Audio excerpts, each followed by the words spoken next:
தமிழகத்துல திராவிட முன்னேற்ற கழகத்தை பொறுத்தவரை இரண்டு வேஷம் போடுறாங்க. ஒரு வேஷம் என்னன்னா அவர்கள் ஜாதிகளுக்கு எதிரி, இன்னொரு வேஷம் என்னன்னா ஜாதி கட்சிகளை வைத்து அரசியல். இதான் தமிழ்நாட்டில் திராவிட முன்னேற்ற கழகத்தினுடைய இரண்டு முகமூடியினுடைய விஷயம்.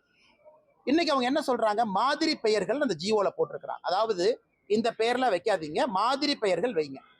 அதுல கலைஞர் கருணாநிதி ஐயாவுடைய பெயர் இருக்கு, தவறு இல்லைங்கன்னா முதலமைச்சர் அவர் பேர் இருக்கணும். ஏன் ஐயா டாக்டர் எம்ஜிஆர் ஐயாவுடைய பேர் இல்லை? ஏன் இல்லை? கலைஞர் ஐயாவுடைய பேர் வச்சிருக்கீங்க, எம்ஜிஆர் ஐயா பேர் இல்லை. ஏன் புரட்சி தலைவி அம்மா ஜெயலலிதா அவங்க பேர் இல்லை?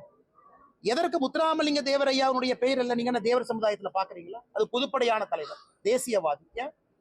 எத்தனையோ தலைவர் பட்டியலின சமுதாயத்துல நமக்காக பாடுபட்டவர்கள் எத்தனையோ பேர், ரட்டமலை சீனிவாசன் ஐயாவிலிருந்து ஆரம்பித்து MC ராஜா ஐயாவிலிருந்து பல பேர்த்த சொல்லலாம், ஒரு பேரையும் காணாமே. ஆனால் உங்களை பொறுத்தவரை அந்த மாதிரி பட்டியல்ல உங்களுடைய சித்தாந்தத்துல திராவிட முன்னேற்ற கழகத்துல வந்திருக்கக்கூடிய தலைவர்கள் பேரை 10 பேரை டைப் அடிச்சுட்டு மற்றவங்க எல்லாம் ஜாதி தலைவர்கள் பேர் வைக்காதீங்க. அதனால இந்த அரசாணையை உடனடியாக திரும்ப பெற வேண்டும் என்று முதல்ல இருந்து நாங்க சொல்றோம்.